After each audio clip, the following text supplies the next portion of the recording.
Right, we say 10 Dime Worry. Oh my gosh, you don't know we are here back with the Hidden Science Academy, and today it's the big one, you know. It's massive, it's large, it's the Hidden Science of Ancient Kemet, featuring the one and only Kahun, Montu, featuring the Black History Man, Robin Walker, featuring the Investigator, Andrew Mohammed, featuring the scientist himself, Reverend Leon Marshall. It's all going down, kings and queens. If you're not here, boy, I don't know where you are, but you need to be here. Right, if you missed it, we're going to show you what's going on right about now, kings and queens. Follow us inside the Hidden Science of Ancient Kemet. I mean.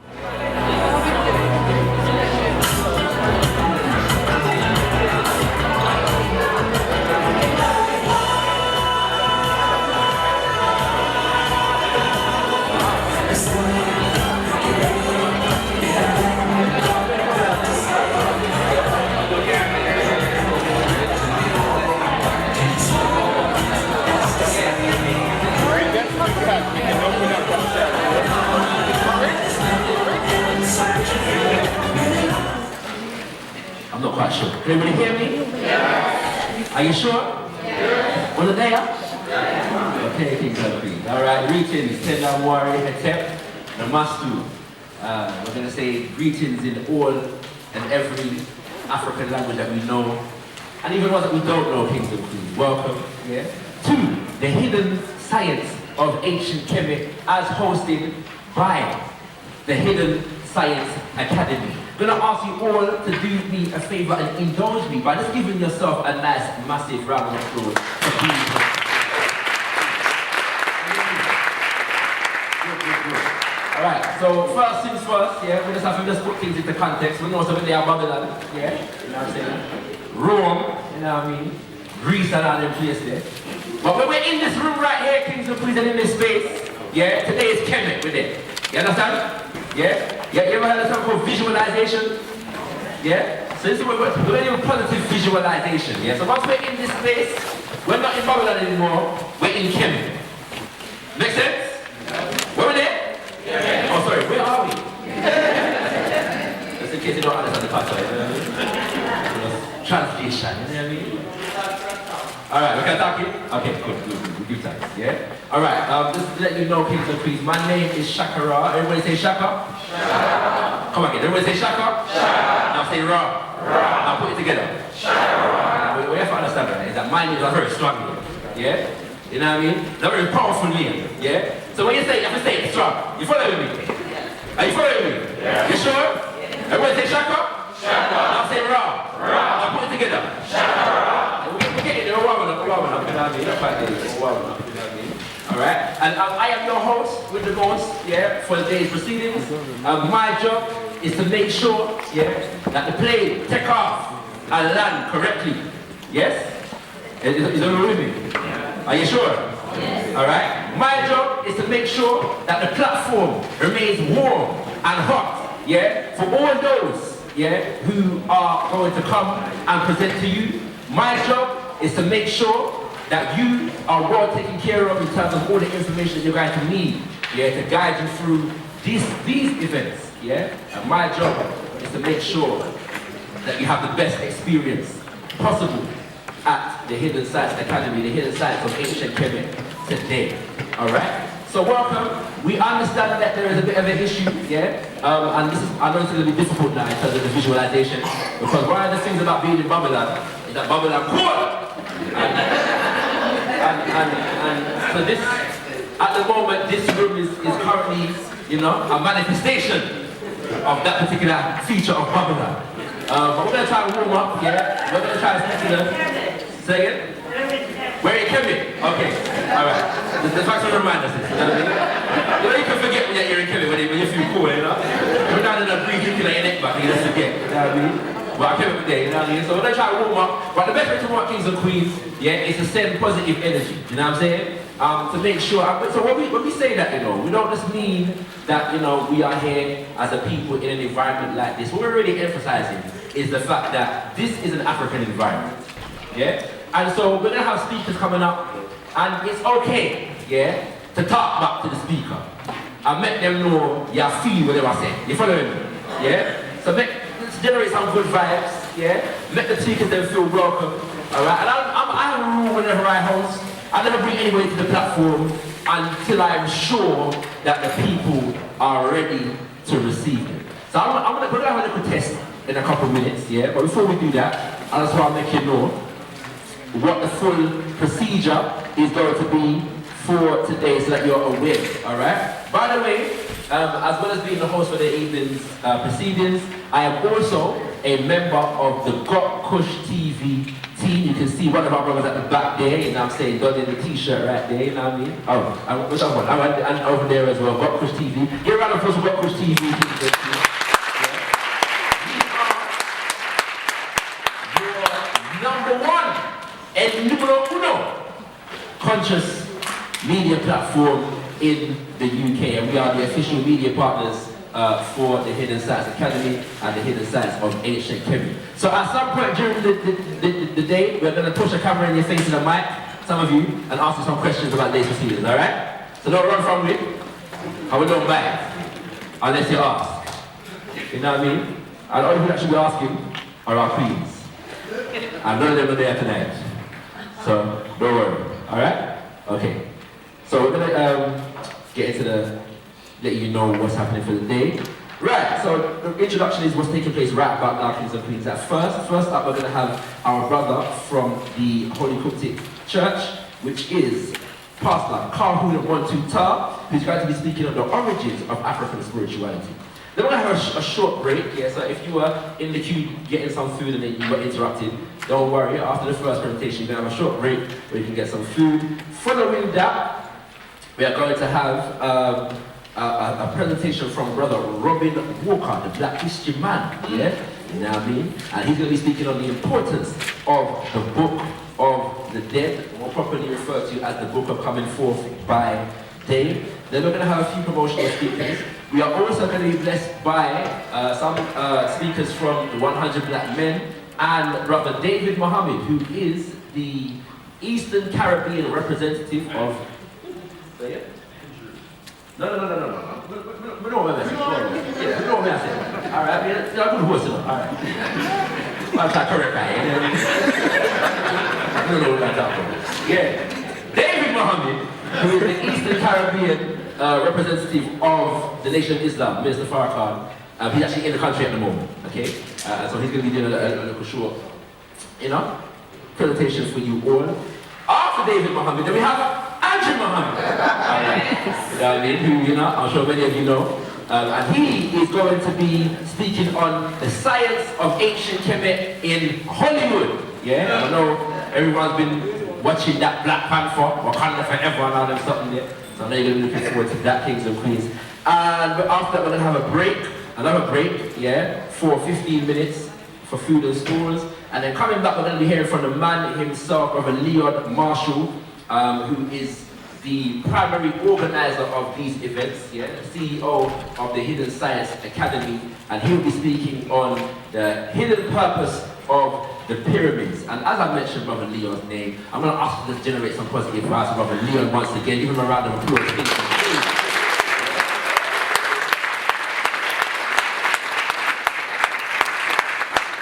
Because he has been doing a fantastic job. We've been here with him for a number of events. One, the Hidden Science of Black Hair, where, you know what I mean, it was a beautiful occasion, kings and queens, and it was drama, you know what I'm saying? And if he was single as a brother, you should have been there on that one, you know what I'm saying? You know? But if you weren't, yeah, you have another opportunity, okay? Because in January, we are going to be repeating the Hidden Science of Black Hair, kings and queens, you know what I mean? So, yeah. All the single man them, check the dates, yeah? Not in your diary. I don't know who that is. I don't know what I'm talking about. But it's good, we'll talk about that. Alright? Okay. So we also had one on diabetes as well, you know what I'm saying? And all of this is running concurrent, yeah, to a course, yeah, that you can see the flyers for on your desk. Okay? So Brother Leon Marshall is running a course in Black Health that you all need to be aware of, right? It's a fantastic course, and so we look forward to you coming on that course with us as well. All right, is everybody ready? Yes. Are you sure? Yes. Without further ado, kings and queens, let me bring. Oh, first of all, one second. before I bring on our brother, I want to make sure that you're ready for it. So after 3, I'm going to ask you to make as much noise as possible. Clap your hands up before, and let's make some noise for our brother. No, not for our brother yet, just making sure you're ready for him, alright? So after 3, 1, 2, 3!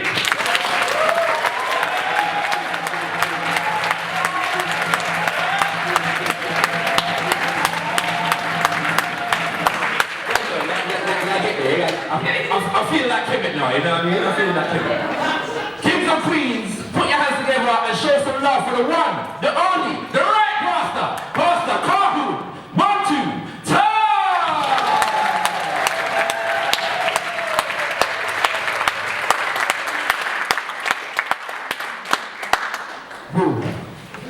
How we doing? Shakara. Yes, sir. Africa kind of cool. Yeah, Can we get some heat in Africa, please?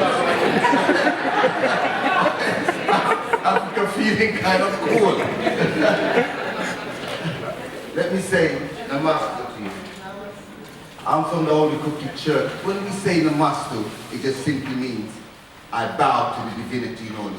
And as we're all divine beings, I'm bowing to the divinity only. Namaste. Before I begin, I have to say thanks to Leon for calling me. And when he called me, he said, you've been recommended by Shakara and my brother in Kozi, and said that you could speak on a subject. So I said, well, yes. He said, well, I'm very science-based. So the things that we speak on is science. I said, so I stopped, I paused for a minute. And the pause was because I said, but hold on, I'm from the Holy Cookie Church. You do realize we're a religion? He said, yes. But I just wanted science-based mainly. I said, okay. I went away and I thought about it. He then asked, he said, can you speak on the origin of African spirituality? After debating with myself, I was going, but you do realize African spirituality is African religion. But he said it was science. But he said it was African religion. But he said it was science. It didn't have to be science, but it's African religion. So I phoned him back and said, look, African spirituality for us is African religion. It was our way of life. It was our religion. I can't do it based on what you say. So he just said, do you. So I thank you for letting us do us. And as you can see, you can't miss us. You can't miss us. Anybody you see dressed in one of these, that's us. So we're going to touch on it. Then he said, you've got to speak for 45 minutes. He said, you have to say 30 to 40 minutes. I said, 30 to 40 minutes.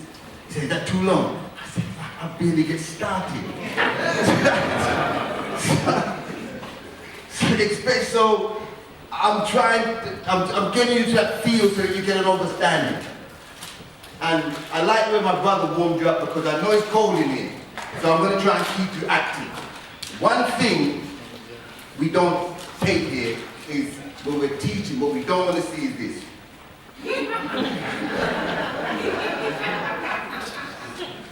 If you're doing that, I'm going to go.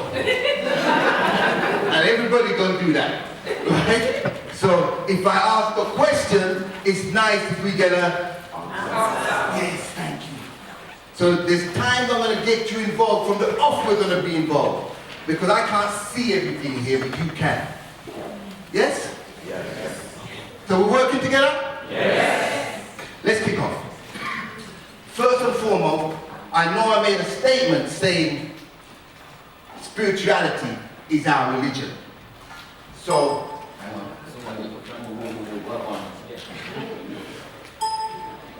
Say let me know. Okay, that's not happening. Oh. There you go. Read for me, please. Work with me. Go, read.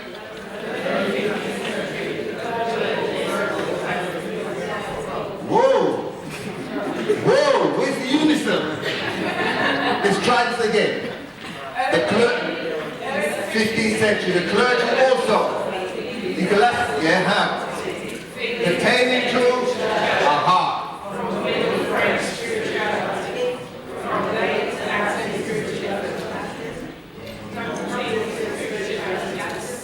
Latin spiritualis, see spiritual, which we will, meaning quality, being spiritual. So we're establishing, based on our English language, what spirituality is. Now spiritual, it says, read on, come keep going with me, keep going, don't stop. 13 of the spirit, especially in the religious aspect, from the old French spiritual, 12th century of the directly from Latin, keep going.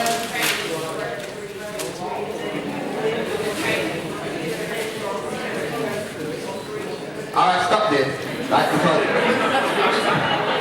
it's not working. Let's just read spirit quick now. We got the idea, right? Yeah. Okay. So, can we do religion? Can you do this for me, please? Go. That state of Bombay, also respect for what is sacred. Stop there. Sorry. I'm saying this because we're getting an idea. We know what European religion is. We know it's not ours. I'm just trying to get an idea. So respect for what is sacred. Reverence for the gods. What's that? Consciousness. Sense of obligation. Fear of.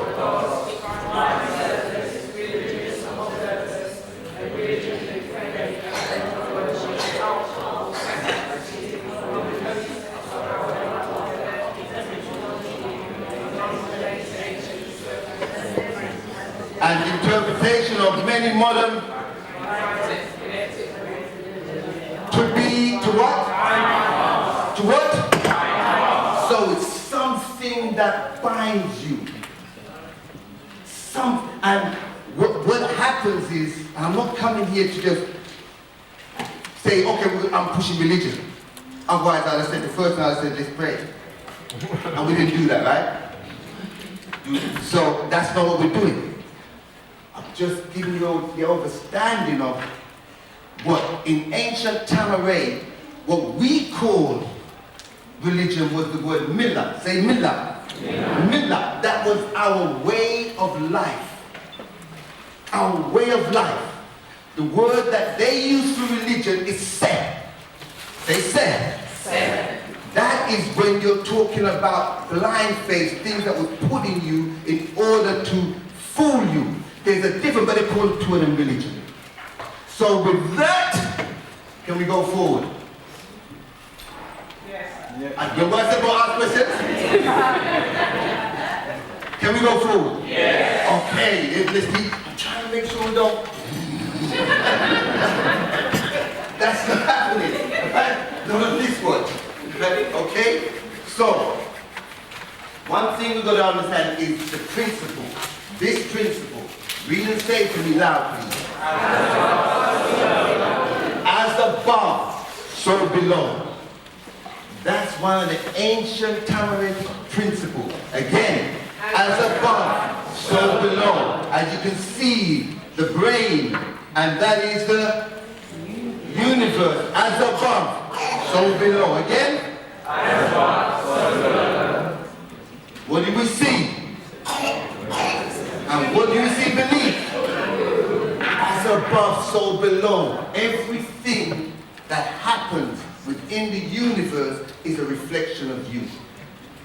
Everything within you is within the universe. So once we got an understanding of that, we knew if I analyze the physical body and I understand the physical body, I will understand the universe. If I understand the universe, I'll understand the physical body. So as above, so below. Macrocosm, microcosm. Okay? It's part of what the code that we get, an understanding that we know. So when we're studying science, we don't leave it. We keep that in check. Let's continue. What is this? Anyone know what this is? No, what is that? Can we see it clearly? All right. if you go to the British Museum, it's in the British Museum, it's on a wall. They call it Shabaka Stone. Now, the Shabaka Stone is just on the wall there, and they say, don't touch it. Don't touch it.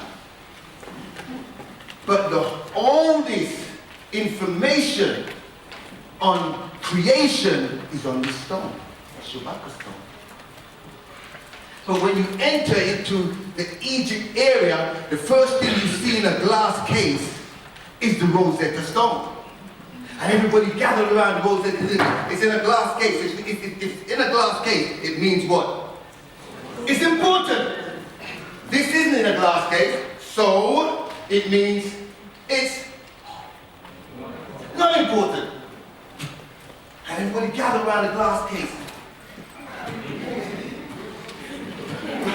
All looking and saying, cuneiform writing is on this. Hieroglyphs is on this. And the one that makes it special, the Greek is on this. Because the Greek is on it, that means the Greek is up there with the Egyptians, the Tamarians, and up there with, they were way after. They just the other day, but, understand? But on this stone, it explains the creation story. In this story, or in this information, should I say, Shabaka, a Cushite pharaoh. Anybody know where the land of Cush is? Sudan or Ethiopia. So it's in what continent? Africa. What kind of people are there? Black people. Yeah, Nubian. African, Nubian, Mennonite, like. Because where are we at now? Kemet. The cold part of Kemet. It's going to get warm. But we're in the cold part. I think it's the tip of South Africa right now. We're making our way up. They found writings. Now, Shabaka was 10,000 plus years ago. And he and his scholars, or priests, priestesses, found writings dating back another 10,000 years.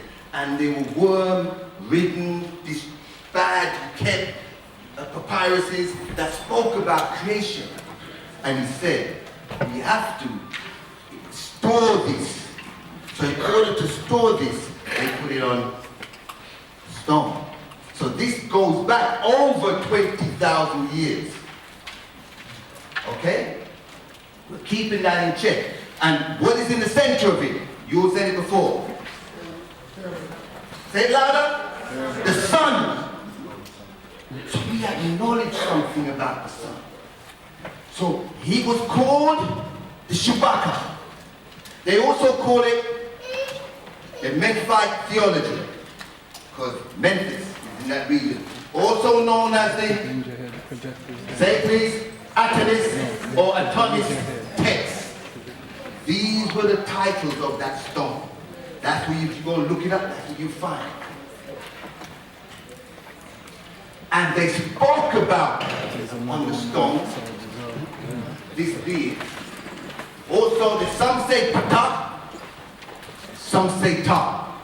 But he's known as the fixer or the combiner stroke opener. And what they will speak about is that Ta was that which brought things into existence within the physical realm. Ta was the being that brought all of this into existence in the physical realm. So in talking about Ta, it's like saying, well, as the opener, he opened the doorway that brought things in. So you see the word, some say Pata, but that P and that F is interchangeable. Say Pata. Now say Fata. And the word in Tamaric is Fatu. It means to open. Arabic grabbed it as well and says Fatu. It means to open, and they use the mefta, the key, to open. So Ta was considered the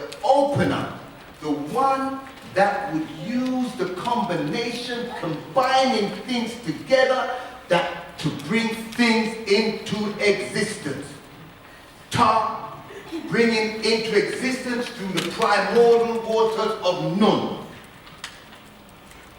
When we say the primordial waters of Nun, that's the macrocosm. The microcosm would mean the primordial waters of Nun within the female's womb. As above, as within. Remember that concept. So the creation of the primordial sun was done with this. Let's dig a little deeper. When Ta brought things into existence, they would say he utilized Hui, Hiccup, and Sia. Hui, Hiccup, and Sia. Hui, the creative source and force of divine will and utterance.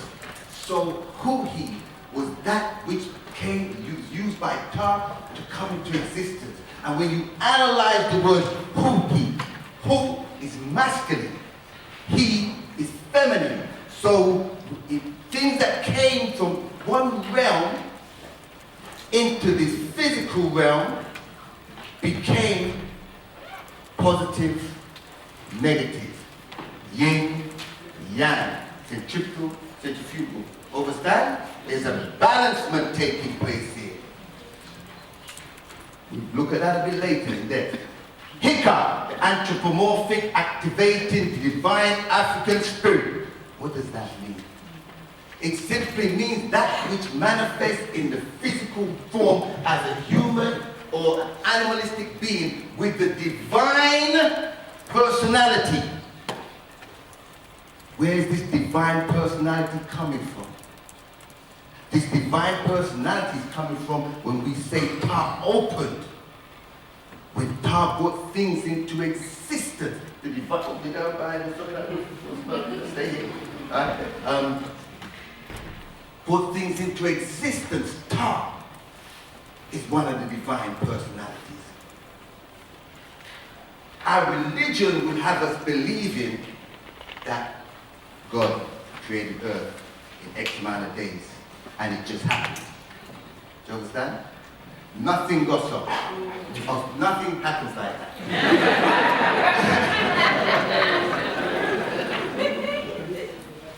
It doesn't work that way. Nothing comes out of nowhere. It all has a point. So we look at subatomic particles and it must have come from somewhere. So all this consciousness, this conscientiousness that we have must have come from somewhere. Keep that in mind. And finally, Sia, the concept of divine awareness that allows you to not get caught up in silliness. That allows you to see the divine in us and understand the divine in us. And like I said, don't get caught up in silliness. So science is important. If our religion cannot line up with science, then it cannot be a religion to stand by. That's why I said, no, Africa is different. Because when we look at European religion, in the beginning, God created heaven and earth, and God was without form, and form was without void. And people, you start digging at it, it goes crazy. But we have to be able to say, does our way of life stand up to science? Yes. We move on. And then when you read within this stone, you find out about Atumwe, the undifferentiated one. Nun, the primordial abyss. Nunet, the primordial waters. And they'll teach you about, when we go through that, no, they won't teach you this, sorry. They won't teach you that yet. But they'll teach you about the rest of them. Nunet, Egihet. But when we analyze, this is what we taught, this was our science. Atumwe was symbolic of what you see today as, say it? Hydrogen. Why is this so? A while ago we explained about the Hui and the positive and the negative energies, right? We explained about the balancement. So when you see the hydrogen atom, and I'm not trying to, am I losing anybody? No. You with me? Yes. That's not all of you. Are you with me? Yes. Good. When you see the hydrogen atom, you see plus or minus. That's positive, negative. That's the first point, that things came from out of what was classed to us now as the subatomic realm, out of the realms of ether into existence. At this first stage, we said hydrogen. We said, I think, atom ray. They said hydrogen. Hydrogen meaning what? Hydro? Water. Gene. A water-producing gene. So we understood that this point here, this is where the balancing took place. We continued, I'm not going to do this for long, to the next stage, which was none. And none is symbolic for helium. Do you see where we're going with the periodic table? And when you analyze atom, shu, tefnot, ged, they all were symbolic of one of the elements. And we understood that science. That was part of our science. We knew that this was our way. Science. So this helium was symbolic of none. Now we're here. Say it for me, please. Now we're here.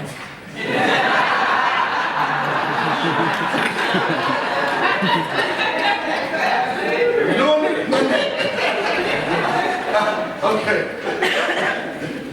None. He. Kek, amone. They would call these the Ogdals. That's what the Greek gave the title. We say the rationale. The rationale. Those beings that came from Ray is the sun. Let's not forget it. Through the breath that exists today. None, symbolic of the waters. He, symbolic of the air and wind. Kek and kike, symbolic of the earth. Amone. What are these? Your elements. You're having a good day here today. I'll come over this side.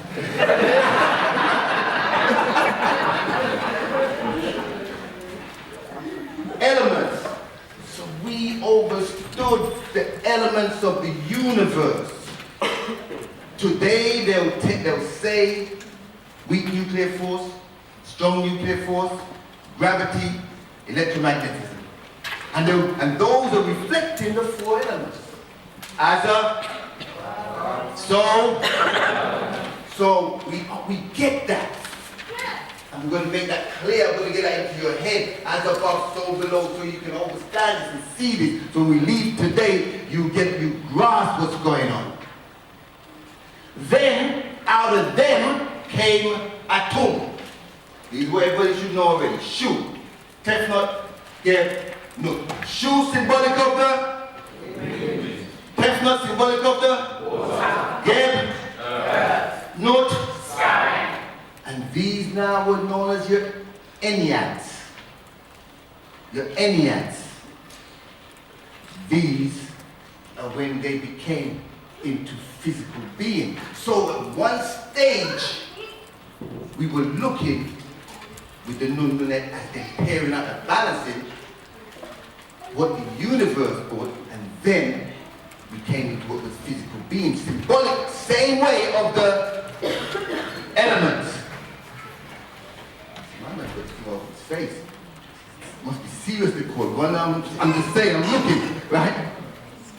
So, what do we see here? The sun. Yes, let's take it back. This here, all is a product of the sun. No.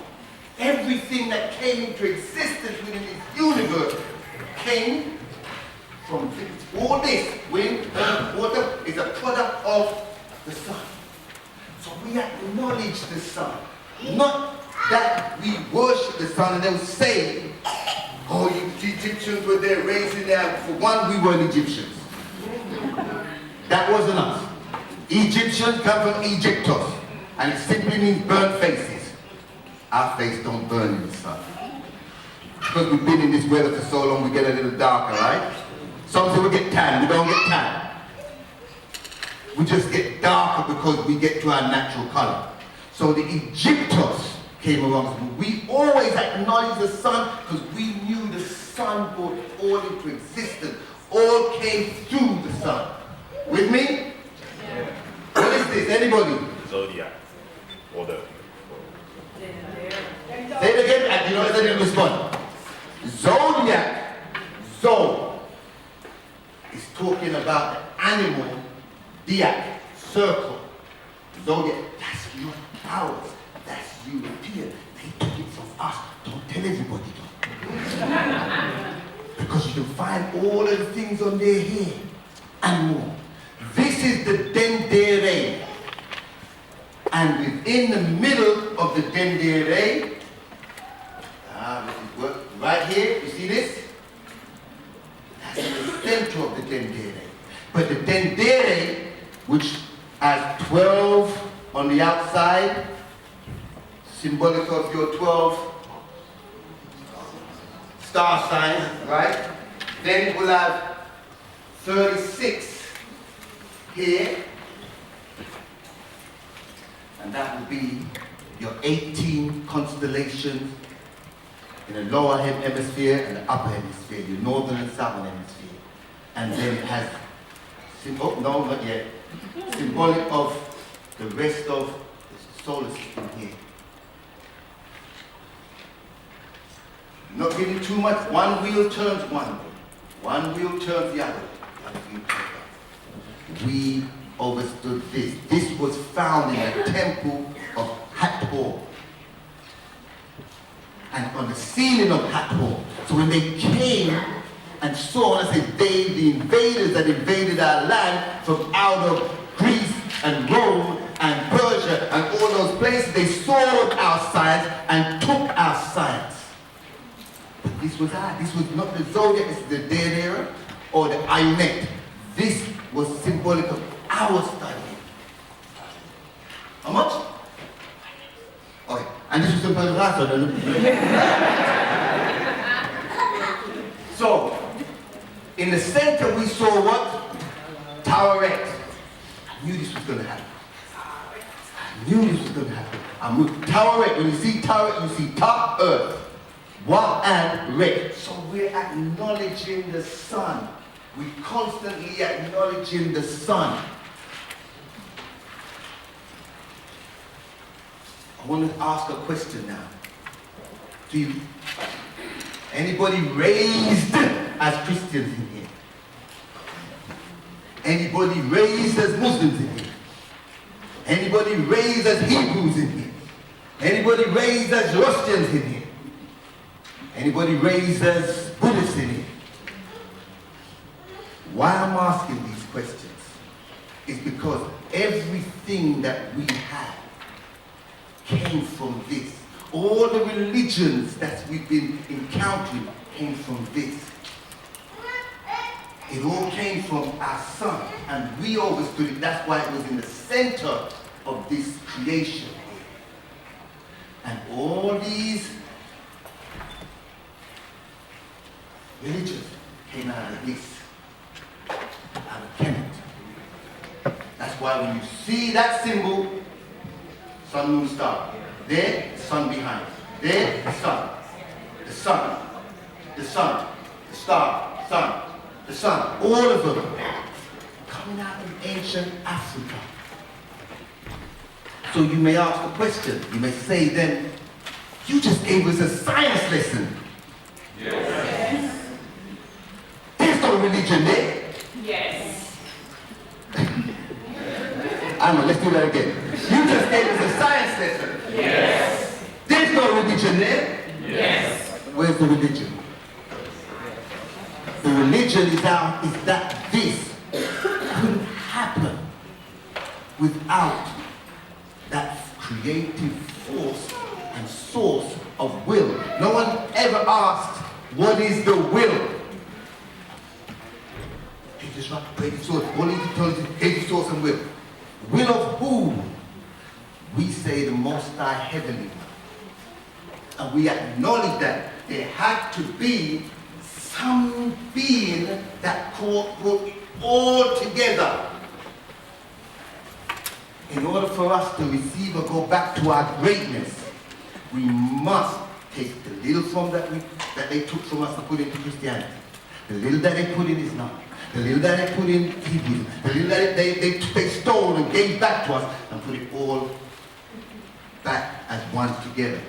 Only then will we start to understand and live our true African spirituality. So when we're saying African spirituality, and we say it's a religion, it was our way of life. It's not a blind faith religion where we sat there and said, oh God, help me, please help me out. I don't know money to buy no shoes, I'm shoes, much. It's not like that. It's not like that.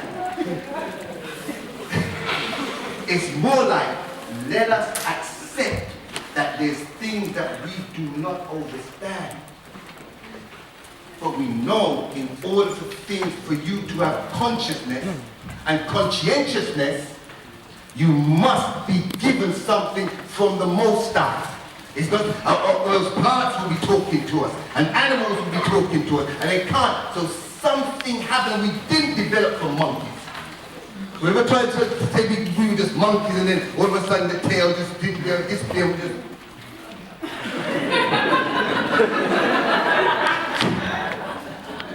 That's not real either. You are divine beings. And this is our African spirituality. And I thank you for blessing me with your time. Namaste.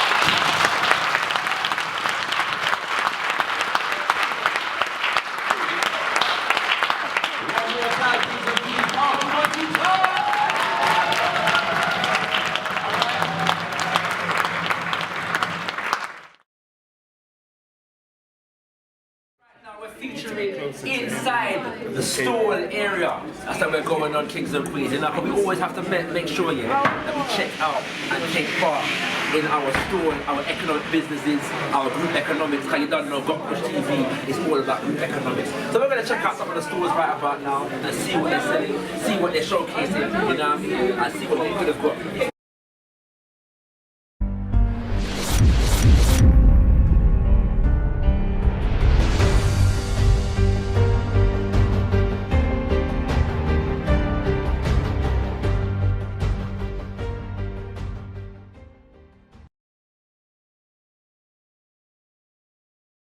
Now, you may not know who I'm standing right next to, yeah? But this is a very legendary individual right here, yeah? He goes by the name of Menelik Shabazz, yeah? And we've kind of called him the Godfather of UK Cinema, you know what I mean? I don't know if he accepts that title or not, but you know, we're set go. And we're here with his Menelik Shabazz and his wife, Sister Nefertiti. It's Nefertiti, right? Because Nefertiti. There's so many different Nefertitis, you know. You have to be careful with the pronunciation. But we're here at their store, Kings and Queens, and obviously you can see there's films on sale, there's also cards on sale, and there's books on sale. So we're going to get an idea of everything that's going on around here. You know, I mean, first of all, greet to Brother Menelik.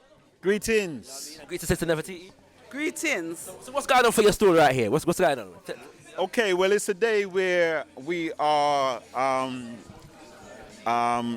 selling our products, my films, and particularly I'm really here to let people know about my new works, which is Pharaoh's Unveil, which is a movie that's coming out next year in March. And it's going to be a film that is going to be a groundbreaking film, and it's a film that I wanted people here to know about. So that's primarily why I'm here, and that's partly, and then in addition to some of my products that I have here and films that people may know of. So that's why I'm here. And as well as to support the event, of course. So in terms of films that you may know of Kings and Queens, we're talking about films like The Story of Lovers Rock, you know what I mean? You get me? Classics. We're also talking about films like Looking for Love, you know what I mean? You get me? You see it there? We're also talking about films like the classic, yeah, Burning an Illusion, you know what I'm saying? And my personal favorite film from the brother, Time and Judgment, you know what I mean? You get me? Yeah. Very serious documentary film merging in an African mysticism. Wait, what do you call it? A sci-fi documentary. That's what you call it, innit? A sci-fi documentary, Kings and Queens. Looking at the history of African people in the UK from the 1980s. But don't forget, yeah, Pharaoh's Unveiled. You know what I mean? Coming in, what you say, March? Got Kush TV will be in the house, Kings and Queens. So do stay tuned. We give thanks Dr. Menet Shabazz, you know what I'm saying, for being here. And we're gonna call us Sister Nefertiti, you know what I mean? Who, you know, after being slightly camera shy, is now warmed up. That's all right. This is about healing of the African nation. And this is me channeling information about why did we have slavery. We speak to Malcolm X in the spirit world and other kind of ancient individuals from Kemet who give their story about Kemet, the downfall of Kemet. Kemet is Egypt, by the way. And so this book is fundamental. This is the first book we ever did. Okay, so the second thing that I have, or the third thing that I have, is these transformation cards. So they're all different images, and they, I'm just picking them randomly. Meditation, which we need to do. All of these cards reflect us. They're about us, they're oracle cards, and you can pick one in the morning and it just sets you up for the day. The cards give readings about now, not the future or the past. It's about being present. So all of our products are African based, all spiritually inspired, and we're doing it from our heart to heal our people.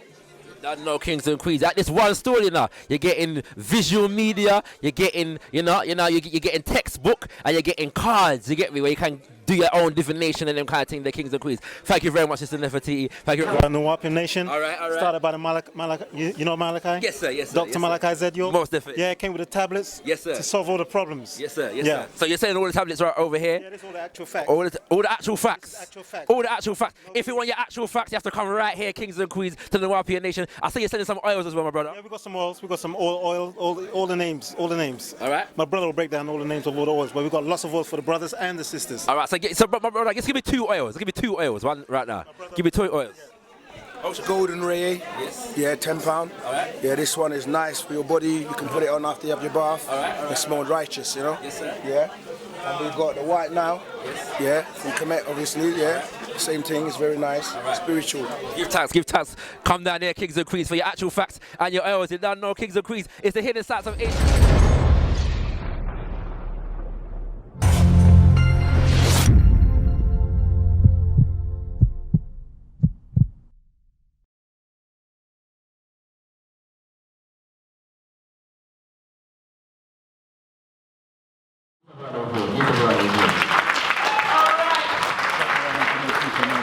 To pick up from where we left off, Kahun Montu gave you the basic principles of Kemetic philosophy, theology, and science. And now we're going to get into the documentation of all of that, Kings and Queens, into the book that is known as the Egyptian Book of the Dead, also known as the Book of Coming Forth by Day, as brought to you by the #1 black historian in the world, Kings and Queens, in the entire world, universe, international, Ghana Road. Kings and Queens, show your love and put your hands in your for the one and only black historian himself, Robin.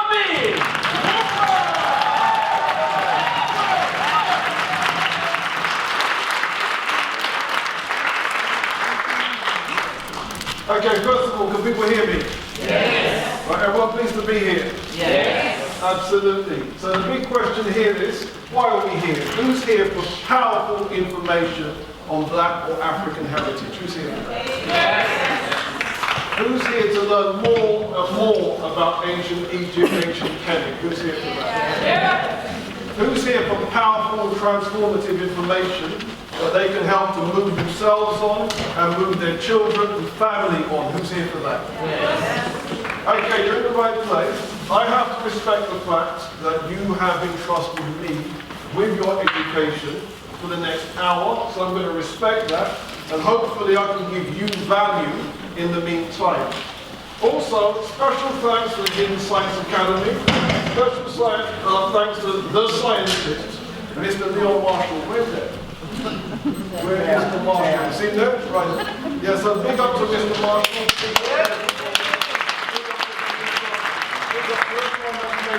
And also big up to the previous speaker. Who's the pastor? We're good there.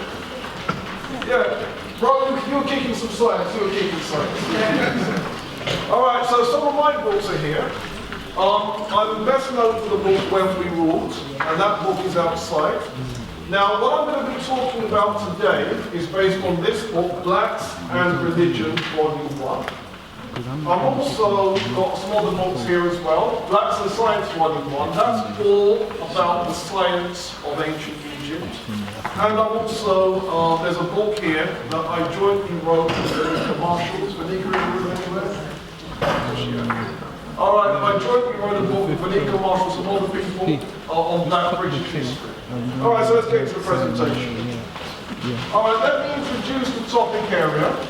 And to introduce the topic area, I'm going to introduce you to a quote. Make the word of Osiris truth against his enemies. Raise up the jet which image the resurrection of the gods. Let the mummy type of the eternal be once more erected as the mainstay and divine support of all. That is coming from the Book of the Dead, chapter 18. Let's analyze it. What it means is you have to make the word of Osiris truth against his enemies. You have to rely on the image of the resurrection. Now, this idea of a religion of the resurrection, those of us who are coming from the Christian tradition, we thought it was new. We thought it was unique. And then the idea that the mummy type of the eternal is the mainstay and divine support for everyone, that's a radical idea. All right, now back in the day, I came across mention of the Book of the Dead, particularly the Papyrus of Ani version of it, coming from our elder scholar, Professor Yusuf Ben Yochanan. And this is what he wrote. The gods, or Orishas, of the Yoruba religion of West Africa, headed by the supreme being, Olodumare, aided by his ancestral spirits, and of course Montu, the supreme being or god of the voodoo religion, also teach the same truth as do the gods Jehovah of the Hebrews, Jesus Christ of Nazareth of the Christians, and Allah of the Muslims' religion. Yet, metaphysics and philosophy have been taught in a manner suggestive of their non-existence in the two African religions of West Africa mentioned above, but not of the other three they have labeled Western religions. Forgetting that the fundamental base of all three, Judaism, Christianity, and Islam, originated at the same source, the other two also took root. Such, however, being typical of professors who are oriented to the type of Anglo-Saxon, Protestant, Judeo-Christian, Greek-centric racism and religious bigotry that permeated Western education. It carries on. Nevertheless, they cannot escape history. The Book of the Dead, Papyrus of Ani, Negative Confessions, and other major works of the ancient indigenous Africans constantly remain as the ghosts that haunt them. Wow. So here's the thing. I bought the Papyrus of Ani. I tried to read it, and I was thoroughly, what do you think the next word is? Dismayed. I thought the book was nonsense. I thought the book was mumbo jumbo. And that was still my view, right up until the British Museum held a pre-exhibition. And in those days, I used to work for a company called Black History Studies, and we were able to get in on the pre-exhibition 31st of October 2010. And I've since changed my mind. Dr. Ben was absolutely correct, and what I'm going to do is present the proof that he was absolutely correct. That was the exhibition, Ancient Egyptian Book of the Dead, Journey Through the Afterlife. The exhibition started on the 4th of November, but we got in early. We got into the pre-exhibition. All right, so what was the true importance of the Book of the Dead? I'm going to give you a long quote, and we're going to analyze it bit by bit. The quote was by a Scottish scholar, Major General J.G.R. Forlong. And this is what the Scotsman had to say. He said, "It was undoubtedly Cushites who rendered possible the Aryan advance, and who played the part of civilizing Rome thousands of years before Roma's birth. It was their vast mythology and strange legends that passed, as Lord Bacon wrote, like light air into the flutes of Grecians, there to be modulated as best suited Grecian fancies. Indeed, it is manifest from many old writings that it was their tales, myths, traditions and histories that lay at the base of the Western world's thought and legendary lore. These so impressed all subsequent races and entered so deeply and minutely into all Aryan mythologies that many writers now think Aryans can only claim to have added to the superstructure and complexion of Ethiopian myths and mythical history. So what Major General J.G.R. Forlong is saying is Europeans don't have a mythology. Did you just hear what I just said? Yeah. They don't have a mythology.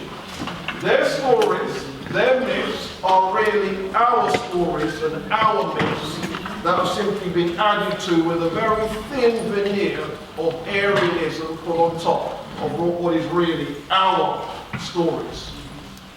Now, that sounds a big claim, so what I'm going to do over the next hour is to prove it. All right, let's get straight into it. Right, this presentation, I'm going to address 5 themes. Egyptian concepts of life, spirituality and death, using the Book of the Dead, the prehistory of the Book of the Dead, in the Duat or the mysteries of Amenta, and in the Hall of the Two Ma'ats. So that's what I want to get to in the remaining time that we have together. Alright, so our sources of information. The most important book was Ancient Egyptian Book of the Dead, and this was the exhibition catalogue that went along with the exhibition that I've just told you about. And other books that I used are Walter Marshall Adams' The Book of the Master, Ben Yokanan's book, African Love of Western Civilization, Wallace Mudge's Egyptian Ideas of the Future Life, Adolf Ehrman's A Handbook of Egyptian Religion, Maulana Karenga's doctorate thesis Ma'at, The Moral Ideal in Ancient Egypt, Gerald Massey's Ancient Egypt Light of the World, and David Rankin's Heka. So that's what we're going to get through. Alright, so let me get straight to it. What was the Book of the Dead? The Book of the Dead was a papyrus roll, and that roll was from 1 meter long all the way up to 40 meters in length, and it was 15 centimeters wide all the way up to 45 centimeters. And on the back of these rolls was 3 words, Peret em Heru.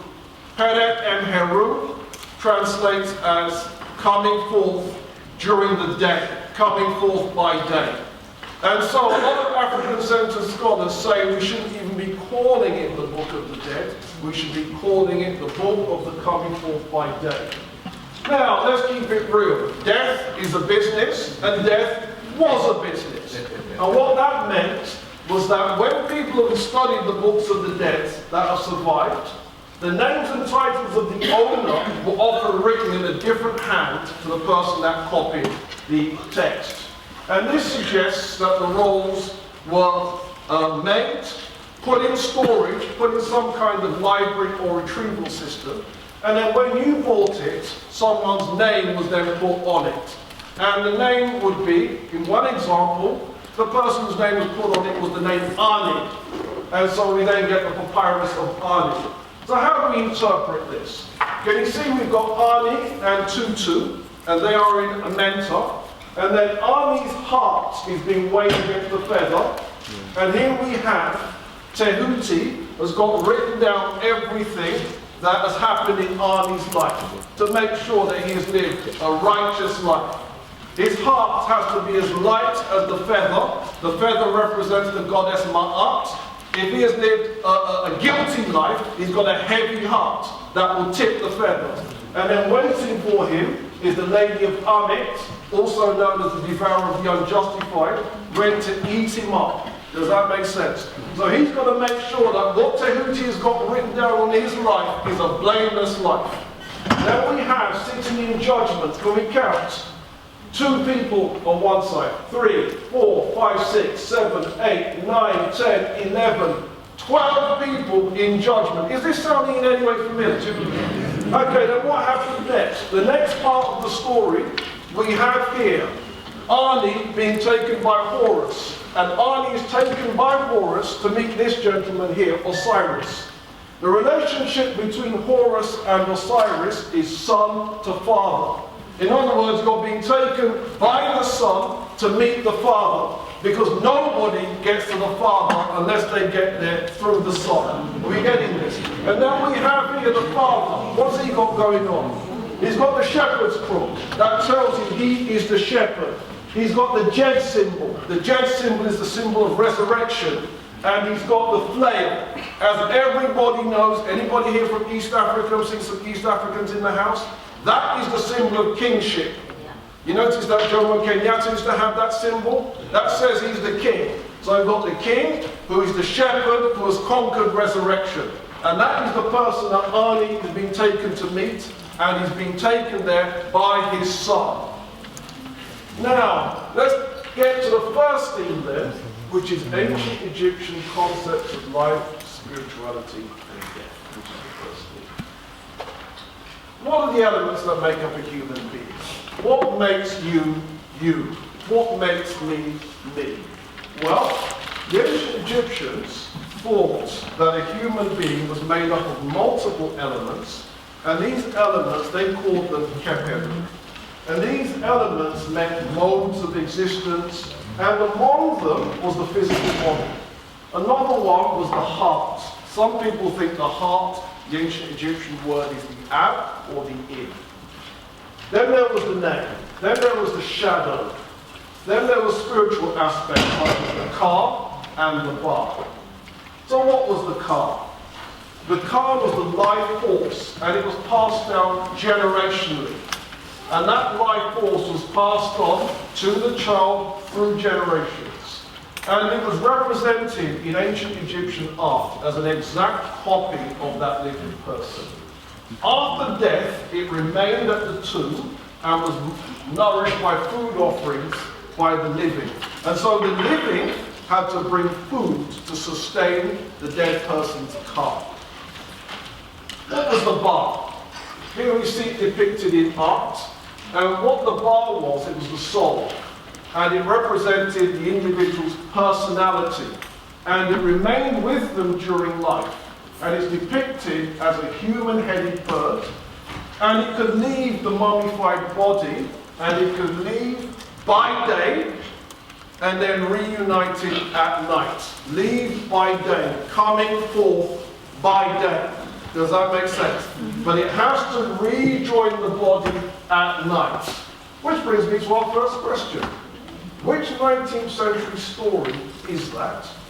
European story, you've all grown up on it, except what they did was they perverted it and they turned it the other way around. Dracula. So you thought Dracula was something new, right? All they did was they take that story and they turned it around. So there's our first example of an Aryan story, which is basically our story just stood on its head. Now, what are the elements that make up a human being? French philosopher René Descartes said a human being is made of two elements. The physical element, the body, and the metaphysical element, the mind. And when he said that, everyone said, boy, that's deep. And the result was, René Descartes is regarded as the father of modern philosophy. Now, did you know that your ancestors were even deeper? This is what they said. A human being is made up of multiple things, including the kat, the physical body, the sa, the spiritual body, the ba, the soul, the ka, the double, the ku, some people think that should be written as the ak, the spiritual intelligence as a celestial being, the ab, the heart, the sheken, the power of vital force, the kaibit, the shadow, and the ren, the name. Now, can you see that our ancestors were having a much deeper conversation than René Descartes? And a much earlier conversation than René Descartes. Now, what's the significance? Have you all heard of Professor Naim Akbar? Professor Naim Akbar was a professor of psychology at Florida A&M University. And he believes that these elements show that the ancient Egyptians were thinking on very deep levels about the inner psychology.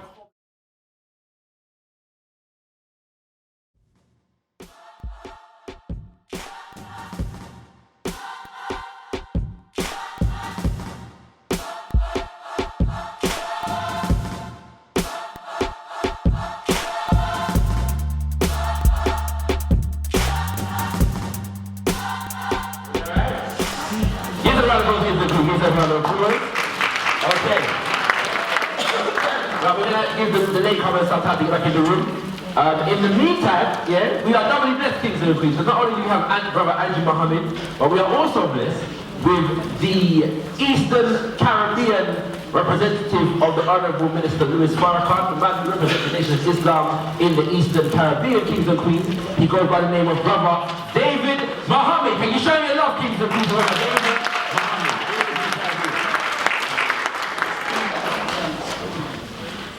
Greetings, beloved. I begin in the name of God, the most merciful, the most compassionate. I bear witness that there is but one Creator. I'm going to share some very brief thoughts with you. I am David Mohammed, a spiritual younger brother of Andrew Mohammed, a friend of over 25 years. And I'm going to share with you very briefly an idea on the scientific thought processes of the black man and the black woman. We underestimate ourselves, the capacity and potential that we possess as a people. We have to be broad-minded and open-minded in order to understand fully and completely what we're capable of. Jesus said, so a man thinks, so is he. But the mind is like a parachute. It only works when it is fully open. And when I was going to school, there was a joke that they used to tell about 4 people on a plane. And the plane was going to crash, but they only had 3 parachutes. And the 4 people were the Prime Minister, the opposition leader, and the Chief Justice, and a schoolboy. So the plane was going down, they had a quick meeting, they decided among themselves that the schoolboy would sacrifice his life for his country, and that the 3 politicians would take the parachute. So the plane is going down, the Prime Minister picked up the first parachute and jumped out the plane, the opposition leader picked up the second parachute and jumped out the plane, the Chief Justice picked up the third parachute and jumped out the plane. The plane is going down, then the schoolboy picked up a 4th parachute, and he was about to jump out the plane, and the pilot stopped him and said, wait, we only had 3 parachutes. Where did you get this 4th one from? And then the schoolboy said to the pilot, he said, well, one of them just picked up my school bag and jumped out the plane with me. Now that is not going to work, because it's not going to open. But the same way that it is detrimental or dangerous to jump out of a plane with a parachute that will not open, it is just as dangerous to have a mind and be in an environment with so many negative distractions and provocations and not be open-minded. There is power in thought. And when the scriptures tell us that God made man in his own image and likeness in the Bible and the Holy Quran saying that God created Adam from black mud, fashioned into shape, and then blew his spirit into Adam, it is that creativity and genius that was incorporated into the thinking process of the brain of the black man and woman. When we think, we emit electricity.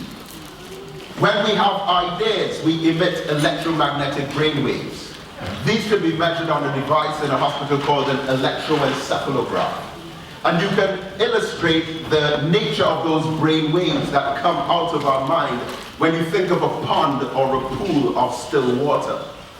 When you throw a stone or a pebble in a pond of still water, you see ripples or waves. There are 3 types of waves. You have frequency modulation, amplitude modulation, and wavelength modulation. In the same way with the radio, you had FM, AM, and shortwave or long wave. When we think, we emit these same kinds of waves. So in the pool, the number of ripples that come out from the center of where the stone fell is called the frequency. The distance between the waves is the wavelength, and the height of the wave is called the amplitude. You could be in one place if you tune your frequency, maybe 102.5 FM with a transistor. You can hear what's happening with a transmitter, which may be thousands of miles away. The same way that if you think on a frequency or level that is of a positive nature, you can also tune into the mind of another person spiritually and connect. And this is the kind of creative genius that the original man had. And this is why the first universities were in Africa. The first colleges, libraries, schools, and education centers were all in Africa. The first towns and villages, cities and civilizations were all in Africa. And we as an African people have given science, mathematics, art, music, and philosophy to the entire world.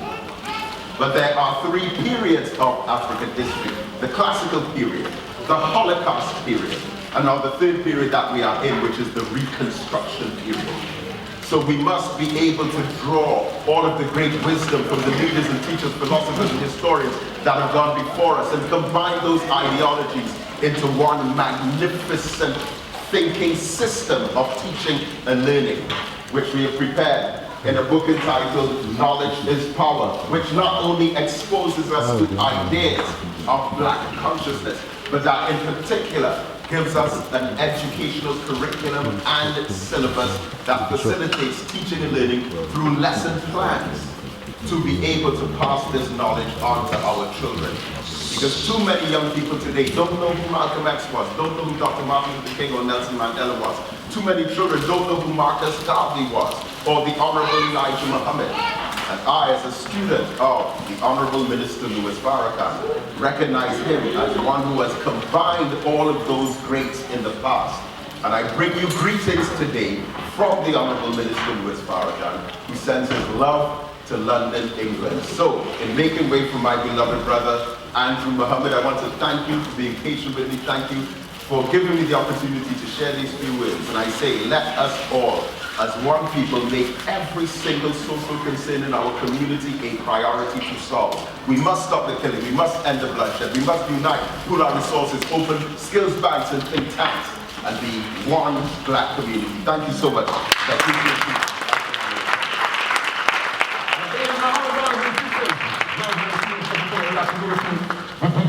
Tell them about the Kwame Ture Institute. No. You didn't? Alright, that's another thing. What's the website for that? www.blackagendaproject.com. And in 30 seconds, in Trinidad, we acquired 3/4 of an acre of land. We came together, opened a skills bank and a think tank, and we built, with no government support, no corporate or business support, we built a 6,000 square foot building that we named the Kwame Ture Education Center in Port of Spain, Trinidad. On African Liberation Day, May 26th. I hope to see you all there one day soon. Alright. I'm going to be right there one day soon, kings and queens. You know what I'm saying? In February. So I can go Carnival first. You know what I mean? Yeah. Okay, alright, kings and queens. Is that what you're moving? Yeah? You got to be. The one and only.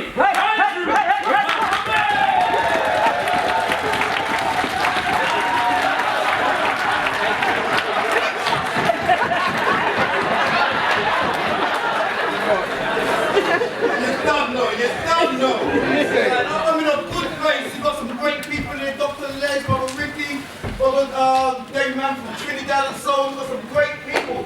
Before I carry on, we've got some great stuff. Our time is limited, so I'm not going to finish my workshop. But I'll just say, you know what? There's no accidents in the universe. We rock and roll as we go. But before I go on to the program, please just do me one big favor, my beautiful brothers and sisters.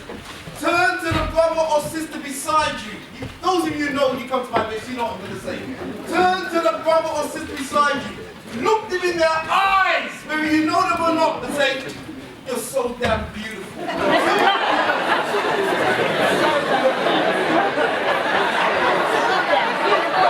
Yo, beautiful black man. It's so beautiful, sis. Oh, beautiful sisters and brothers. So beautiful. Oh my God. So beautiful, sis. And you know what? I'm in a good place. Anytime I see a room filled with Maryland, I just feel vibes. You know what I'm saying? I feel vibes. So before we carry on, last thing before we move on, please do this for me. Turn to the brother brother or sister beside you, look them in the eyes and say, lick shot from Babylon.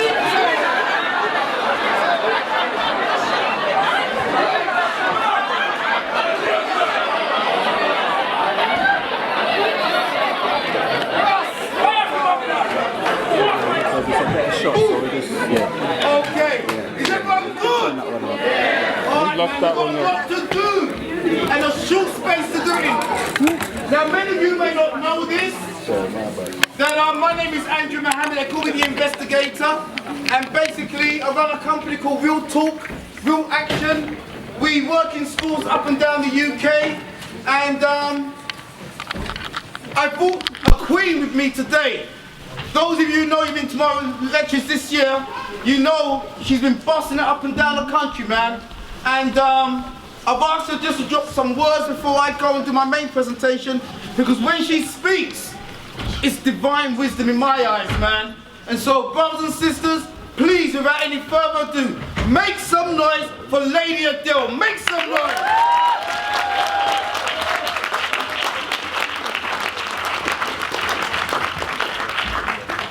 Good afternoon, everybody. Good afternoon. I come out of education, so speaking in a hall that big, my voice should carry. Can you all hear me at the back? Yes. Brilliant, lovely. So, Brother Andrew, time is short, so what I'm going to say, Brother Andrew, you just stop me when you want to stop me rather than I rush, because I'll confuse myself and confuse you. So I hope you're all right with that. Yeah. Lovely. So, the science of Ma'at within us. Now, when I saw the lineup for this, I saw pure man. And I thought, where is the sisters speaking today?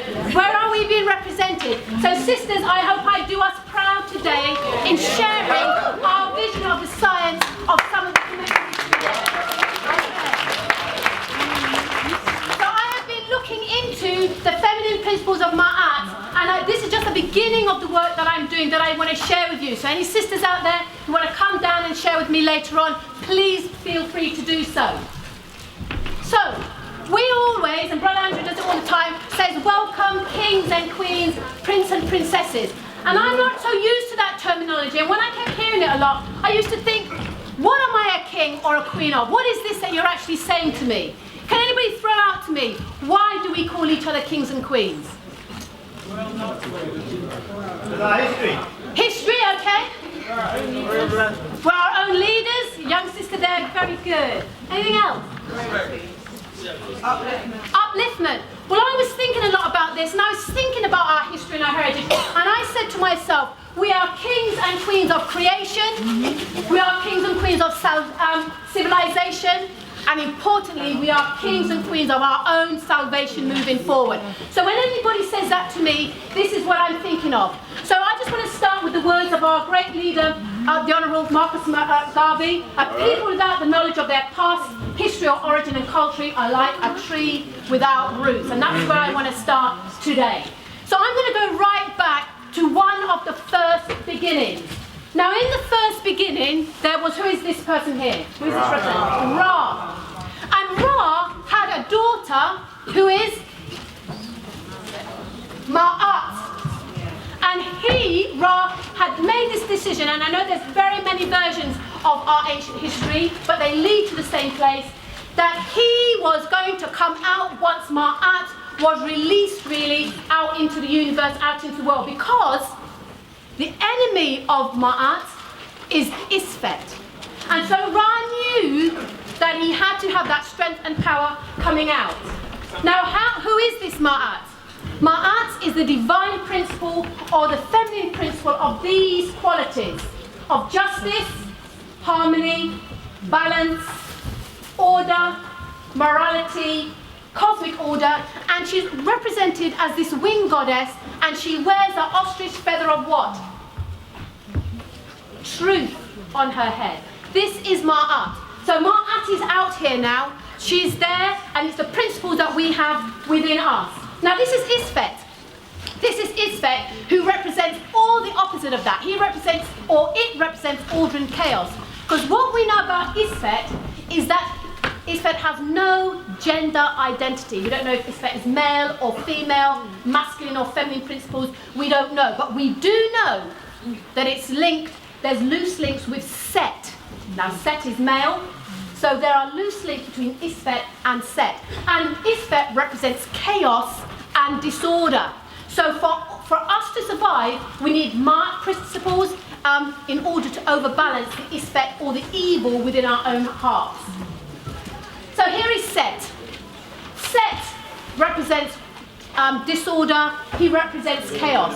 And we see him in history, he's often defaced. A lot of his images are defaced because he represents chaos and evil that people don't want to have around them.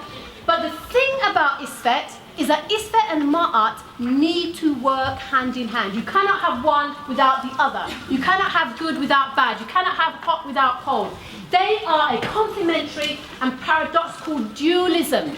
But the pharaohs knew, male and female pharaohs knew, if they were to make it into the afterlife, they would need to overthrow Isfet and live by the principles of Ma'at, those principles that we saw earlier. So what I think when I think about Ma'at, in order to get these principles, it's not just about knowing thyself. But if we live and embody those principles within ourselves, we will also be our true self. And that is critical. Knowing thyself and being thyself are two different things. And we need to make sure we are both. Now the thing about these people, who are these people now? The Greeks. The Greeks adopted Ma'at. They believed in the principle of Ma'at. However, they came with a sort of Socrates and Platonic ideology, and this ideology reduced everything to reason and logic. And where we as Kemetans believe that man is aspiring to be God, the Greeks' ideology was that man is God. And as a result of that, they are now breaking down the feminine principle, because these feminine principles that we're aspiring to, they're just bringing down into logic and reason. And although they accept spirituality and the soul, they struggle with it because in the words of Naim Akbar, in reality, ancient Kemetan psychology cannot be understood with Western methods. A full appreciation of ancient Kemet psychology must be done with an African mind. So although they were adopting the spirit and soul, they couldn't capture it because it wasn't who they were. And as a result, going forward from there, the spirit now becomes body. Matriarch now becomes patriarch. Justice is now becoming injustice. And continuing with Naim Akbar, it says it forces the range of kinetic thoughts into the square or linear analysis of the West. It becomes an impossibility now to take something that we are and get somebody else to understand it. So now we have the second new beginning, as I call it, roughly around 6,000 or so years ago, where God creates man to have dominion, not over himself, but have to dominion over all creation, including Eve. So now we have this ideology being set up in man's mind, is that I am ruler over all things. I am now God, and there is nobody above me, so I can do and say as I like. And what we have then is that all the Kemetan and Egyptian principles that we have are now being overtaken. Ma'at, the balance is now being weighed in favour of Isfet, the evil or the darkness within us. Spirit is replacing body. Faith is now replacing works. Unity is now replacing division. And this is what is happening to us as a people. We find now that we have God now takes on a singular male identity. And where we would say in the Bible, let us make man in our own image, in reality, let us make God in our own image, is the ideology that is now taking over. So what is happening to Ma'at? She is now being replaced by a male identity, a male consciousness. And what happens with that is that the rejection, the public rejection of Eve means the complete destruction of the feminine principles. Because in the Hebrew, the name Eve means to breathe, to live, and to give life. And publicly, she is betrayed, and publicly, Ma'at is betrayed, and the feminine principles that we hold within us is now lost. But the beauty of it is, and this is the beauty that I like, that when the ancient Egyptians and the Kemetans were building this theory of spirituality, we were adopting it all the time. We were absorbing it, and we were absorbing it from there, and we were taking it down into the depths of Africa, where we were to be found at a later stage. So for thousands of years, we were adopting and living and embodying the principles of Ma'at. And what is important about that is that it causes a protection. Because anybody here know anything about epigenetics? It's my favorite subject right now. Epigenetics. So this repetition of an ideology, this repetition is now being embodied upon our genetic behavior and a genetic understanding. And so for thousands of years, we are carrying that. So here's what epigenetics is. It's the study of the effect of repeated external or environmental factors on how our genes express themselves. So through repetition of an action or a belief, we ourselves start to behave in a particular way. And this man, Conrad H. Waddington, in 1942, he came across this. It was then called the Lamarckian inheritance hypothesis, which says an organism can pass on characteristics it acquired through use or disuse during its lifetime to its offspring. 3 minutes. Oh my goodness, you're only going to get part of this. Right, okay. So he did this. So cellular memory meant that all those principles of Ma'at was now on us. And I just want to share some facts that I found out about that. So for instance, here are some epigenetic things that we need to know. A repeated maternal exposure to famine during early pregnancy has an impact on heart disease and obesity. Next, epigenetically, the repetition of children of adults who are prenatally exposed to famine conditions influences schizophrenia. Again, epigenetically, fathers of children who had a poor diet are increasing with mental health issues. And the last one on our epigenetics, the repetition of addiction, anxiety, depression, and fear conditioning leads to trauma. Can I ask, when in our history did we suffer all of that? During slavery, the epigenetics has been changing and influenced, and we see it in our young people today. Now, I'm not going to be able to say any more than that, I'm afraid, but I will end just on this. That the Greek ideology found us where it was. This ideology, this Western civilization where Isfet, the power of evil and injustice and disharmony, finds us there in Africa. We are told that governance and salvation is through man and his Lord. And what happens there, it causes a destruction, because for generations, the repetition of violence, of trauma, of self-hatred is now destroying us. But something we all did that protected us is that we could see that Ma'at, those principles that we held, was going to be destroyed, and we as a collective people turned that switch off. So the beauty of that, it means that Ma'at is still pure within us when we decide we want to reconnect with those principles within us.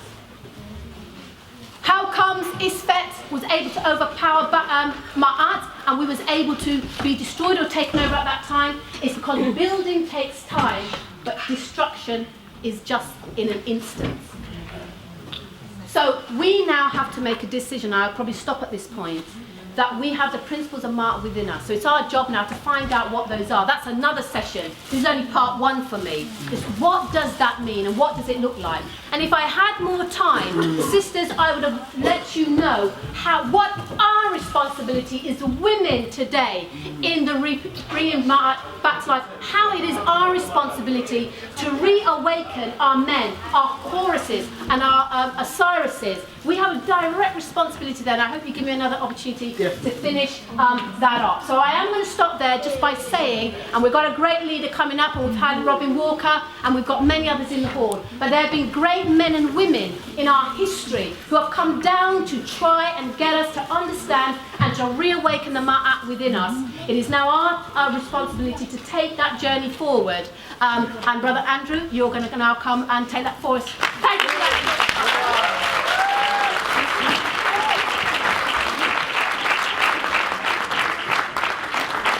short space of time. I mean, the sister is just absolutely awesome. And, you know, we've got some great people in us and with us. As I said, she's been working in my company for about 1.5 years now. And I had the privilege of putting her in a particular school in East London, independent school. And she's been working there for about 1.5 years now. And literally they thief her from me. Not quite. And they've asked us, we ran what's called the LLSC, departments in about 10 different schools for them. And we run like what's the inclusion section. They've asked her to now become the head, the principal of the school. Make some noise for her.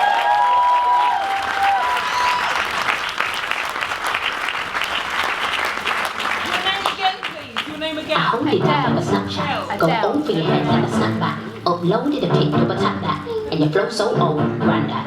Yeah, it's just flat tap. Yeah, I'm way too much like a black cat. I what? Why you Snapchatting in the club for? Just dance man, like yo from a lamb, yo from a lamb. Ain't no girl better than I'm on the roads, caravan. Let me do this fast, Ramadan, cause it's going down. Avalanche, I'ma keep it short. Hararat, Queen Leash, I'm a rain, and a rat till your orphans roll. Alright, is everyone okay? Yes! Alright, let's get into this, man. Lecture! The greatest, I'm sorry, I'm gonna try and calm down. The greatest cover-up story in the world! This is the greatest history in terms of what's been covered up, and Richard Pryor touched on it fantastically. Excellent. Assassin! I got it open!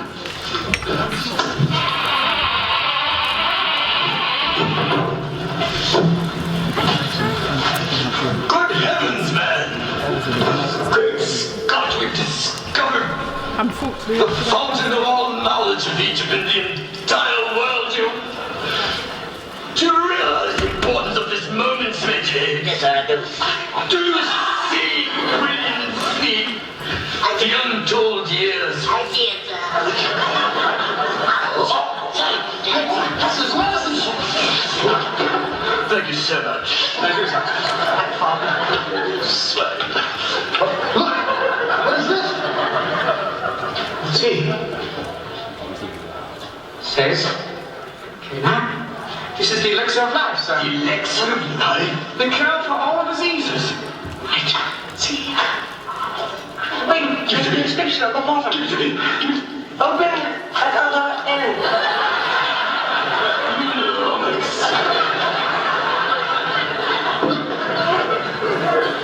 Now watch! This can't be, man. What? You know what this is? What is it, Buddha? It's the book of life. In the beginning, when man arrived on earth, the black gods did leave their spacecraft, and they walked, and they named the beast of the sea and the animals of the land. And man in his blackness did walk the earth. Medicine. They discovered time. These were all black people got down. Wait a minute. Listen, they ain't nothing there about white. This is making the brothers hear this. I'm gonna get this book out of here, baby. Check this out. What you mean, Jack? Look at this here. Black people discovered it, started the music and brain surgery back in the year 3 BC. Man, they was getting down. This is it, brother. Everybody gonna know about this.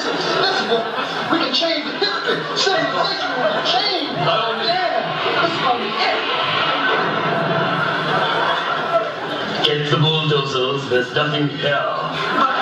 Shut up! Good heavens, time for tea, eh? That is deep! That is so deep because this really does show the greatest come up in history. And my subject dealing with today's subject matter is why is Hollywood so engrossed in the culture of ancient Kemet, what today we call Egypt, and you gotta understand the philosophy and the order of the Shriners. They are some of the most powerful people that hold this thing down. In 1870, out of Freemasonry, came a higher order of Masons called the Shriners. Now the difference between Masons and Shriners is that to be a Shriner, you must be a master Mason in good standing. Now those of you who don't know anything about this, just hold your seats. I'll get back to you in a second. A Shriner belongs to the ancient Arabic order of the nobles of the mystic shrine. Listen! Wait, what kind of language is that? Language! And all their temples or mosques are named after cities like Mecca, Medina, Syria, Aleppo. These are all parts of the Muslim world.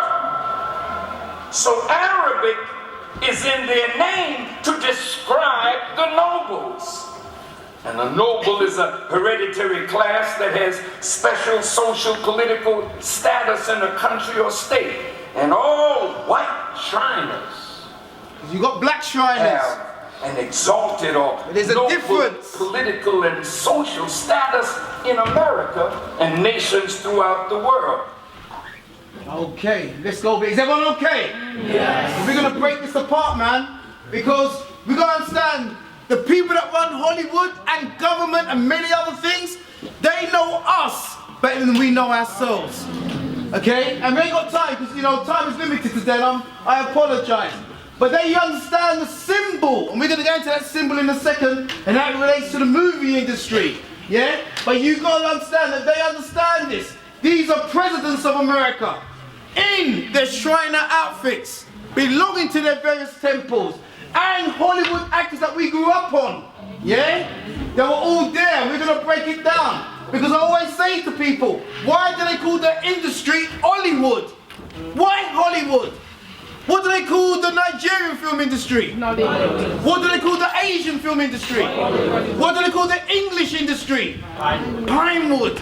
So what's all connected? Why is all this? Is everyone okay still? Yes. Yeah? From time when Hollywood already started, from the time Hollywood, they were always going back to the east. Going back to ancient Kemet, or today what we call Egypt. And their earliest films were dealing with the mystics.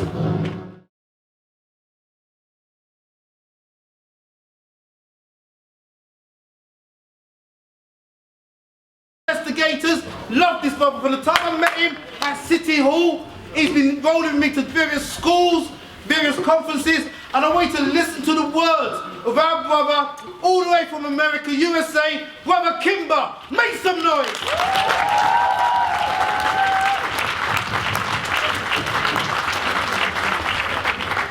Make some noise!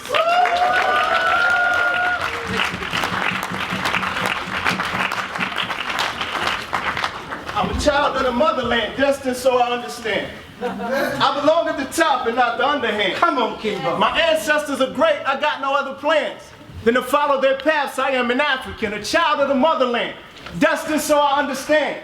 I belong at the top and not the underhand. My ancestors are great, I got no other plans than to follow their paths. I am an African. I'm a child of a great place. My bloodline's got a great fate. It's time that minds take shape in the form of those who went before me, blazing history's pages with legacies of glory. Come on! Marcus Garvey, the Jamaican orator, led millions through racist streets and corridors, determined for equality, keys for any door, economic empowerment so blacks are never poor. He's one of many. We'll look at several more. Let's rewind, go back in time a bit further, and take a look at Imhotep, an avid learner, an architect, an engineer, and a physician. A philosopher as well with poetic intuition, knowledge beyond restrictions to others' measurements, applying a brilliant mind to various elements, speech refined, life defined by black intelligence, a child of the motherland, destined so I understand. I belong at the top, not the under. With defiance from generation to generation, like the first African who ever fought against invasion, and the first who ever slayed their master and flee the plantation, and all those who fought against colonization and oppression, like I say our ancestors' name, you say Ashe. Marcus Mosiah Garvey, Kwame Ture, Ya Asante Wa, Queen Nzinga, Namzama Madikizela, Winnie Mandela. Snap, snap, snap, snap, snap, snap, snap, snap, snap. And keep on snapping. The result is like the resounding effect of thunderous clouds clapping. Can you best believe lightning has just struck? So much luck to those who think that just holding tight their metal will keep them protected. Analyze, redirect it and eject it like pow. From the blackness, from which all things come, like the word brought forth motherland now, rivers and flow it. There's so much beauty in blackness if we only chose to know it. There's so much beauty in blackness if we only chose to know it. There's so much beauty in blackness if we only chose to know it. Peace. X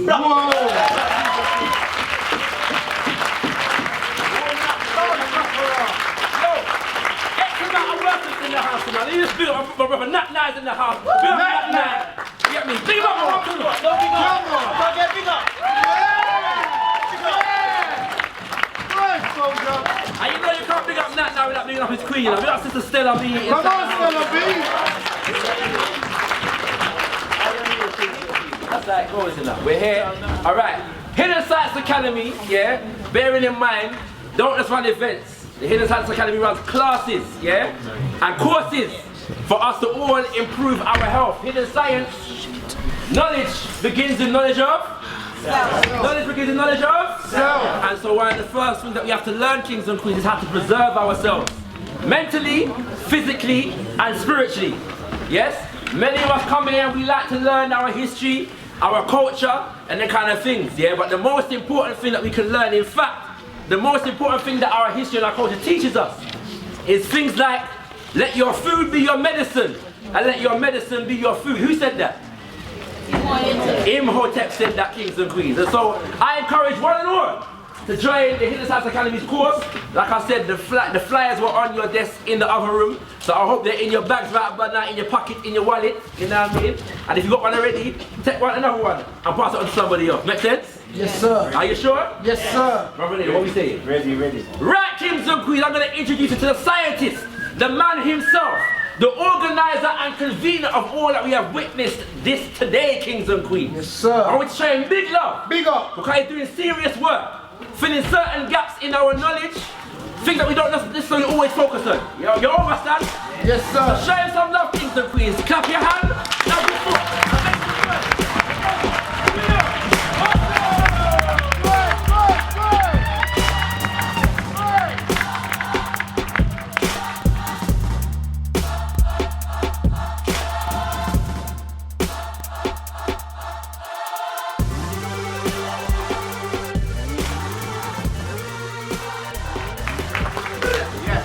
Everyone, greetings.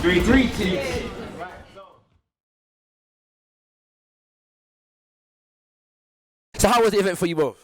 Mind blowing. Yeah. Mind blowing. It blew my mind. Yeah, it was very informative, and yeah, it was great. It was great to see such knowledge being shared amongst our people, empowering us, and just giving us more confidence to just face the odds out there. Well, give thanks here. Thank you for coming. Look forward to celebrities in the house, kings and queens. Celebrities in the house. Dr. Les Henry was here at the Hidden Science Academy, the Hidden Science of ancient Kemet. How was the event for you, my brother? Yeah, the event was blessed, man. It was really good, and it's wonderful to see, you know, brothers and sisters come out and turn out like this. For me, you know, I came just towards the end of Brother Robin's speech, and to me it was excellent. You know, enough respect to Brother Leo Marshall and Sister Vanica for inviting me, and these are the kind of things we need to do, because whether we agree or we disagree, we need to put these platforms together where we can share the knowledge. And what I liked about it was people were taking notes to go and do further research themselves, because that is the key to me. So we'll give thanks. Dr. Les Henry, kings and queens, give thanks. Yeah, bless up. Yeah, how was the event for you, sis? It was brilliant. I've been to other events by Leon before. I've done Leon's course. He's just fantastic, phenomenal. All the speakers that I heard were excellent, but they're at the top of their game anyway. So very, very enjoyable evening. If you didn't come, you missed out. Give thanks, sister. Give thanks. Much appreciated. I love it. I've been on the course already, and I just think that all of this, everybody in the family every black person should be coming to watch these events. Everybody should go on the courses. I just think that the information that they give out, we need that information. We need to make a change. We need to know ourselves. We do. And I think that when you come and listen and hear it opens your mind to things that you didn't know existed. Thank you very much, sisters. Thank you very much. Yeah. How was it for you, Nat Nine? Nat Nine is in the house today. How was it for you, Nat Nine? Got Kush TV, Shakara. Oh man, we need like a school, like an adult school, as well as an adult school, so we can have this, because the time is too short. It ended real quick. Like even though we had 5 hours? 5 hours not enough, because there's so much to dissect. But big up to Leon Marshall, Got Kush TV for filming it, Shakara for hosting it, Robin Walker for breaking down the black history knowledge, and Andrew Mohammed, oh my God. I can't remember who was first, but I didn't count. Kahun, Montu, pass the right. Everyone was amazing. But yeah, we need more. M-O-R. Life. More. I mean, life. More life. Black life. Good to see you, bro. Good to see you. How was it for you, sis? It was amazing. I really enjoyed today. Love being in a room full of black people, Nubians. Love the energy. The last session was amazing. Learned something I hadn't heard before in terms of the not just the electromagnetism, but how it relates to London today, how it relates to our culture, how we're misinterpreted. And how Graham originated in East London. The whole Graham thing was a little bit over my head still, but I love the fact that he's bringing in the youth. East London, that's what you need to know. East London. East London? Yeah, that's what you need to know. Oh, sorry, go. I'm more about the ancient texts. This new school stuff is beyond me. I'm an old school kind of person. Them ancient texts is what touches me.